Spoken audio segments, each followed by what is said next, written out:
What's the best response to a Christian saying, "You're going to hell"? Shrug, say, "Okay," and walk away. You not caring riles them up even more. Judge not, that you be not judged.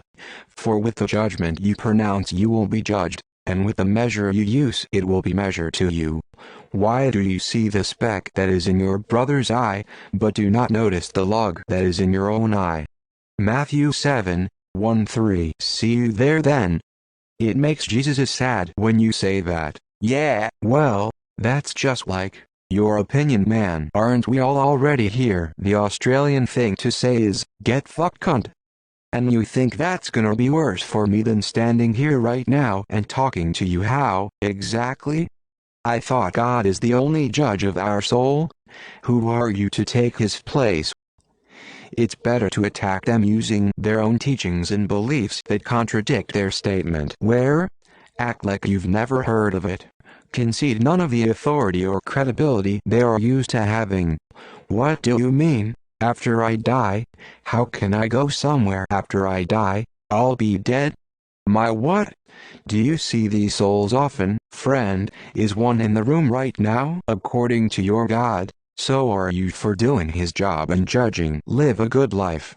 If there are gods and they are just, then they will not care how devout you have been, but will welcome you based on the virtues you have lived by. If there are gods, but unjust, then you should not want to worship them. If there are no gods, then you will be gone, but will have lived a noble life that will live on in the memories of your loved ones. Horizontal bar. Marcus Aurelius. See you later.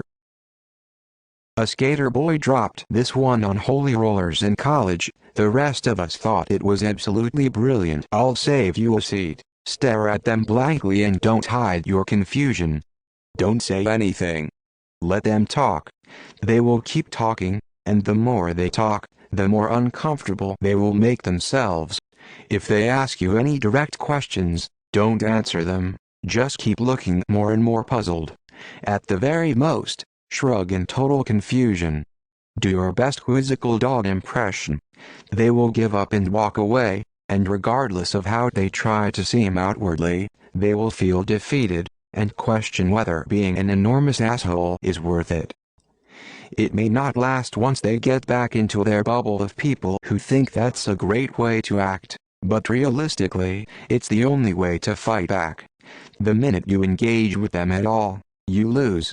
Any comeback feeds into the victim complex inherently baked into Christianity. The only winning move is not to play. If we don't sin, Jesus died for nothing. Had an old man tell me I'm going to hell for my tattoos. I said, well, save me a seat for judging me. His wife was pissed at him, not me. Lol. You're going to be reincarnated as a sea cucumber. See, I can make bullshit claims, too. You're not being the person Mr. Rogers thought you would be. OP, you want to go to hell? Christian, what do you mean? OP, Matthew 7:12. Sing a bit of Billy Joel. I'd rather laugh with the sinners than cry with the saints. The sinners have much more fun. Prove that. It would be better than spending eternity in heaven with a bunch of Christians. As long as you lot won't be there, I'm good. James 4:12. There is only one lawgiver and judge, the one who is able to save and destroy. But you, who are you to judge your neighbor? The last 7 words are the most damning of all. Good, because I'd rather not be in heaven with someone as intolerant, hateful, and bigoted as you. As the tweet goes, sorry conservative Christians, but spending eternity with you is not the selling point you think it is. Do you think God stays in heaven because he, too, lives in fear of what he created? As a Christian, who are you to speak for God? This question will silence them because it strikes the issue at heart. These kind of people think they can just judge you whenever they see fit. But that's not Christian at all. We believe that every person has sin and that we ourselves cannot judge others, because in doing so, we would be judging ourselves as well. That's also where the splinter in the eye thing points to. Keep yourself responsible for your own actions and only judge others when it is truly a matter of, you did something very wrong, instead of, you don't believe like I do so I think you'll go to hell. And even then, the justice system in most countries is put in place to handle these matters. You are not usually in position to chastise or punish another person, especially not while using your religion as an excuse. Your God, your hell. I am headed to Valhalla. Can't go somewhere that doesn't exist. My father became a fundamentalist. He told me it saddened him to know I was going to burn in hell. I replied, save me a seat. An eternal, loving, merciful, omniscient, and omnipotent God would not condemn an imperfect human to an eternity of conscious torment just for decisions made in the span of a few decades. A very tiny blip compared to eternity.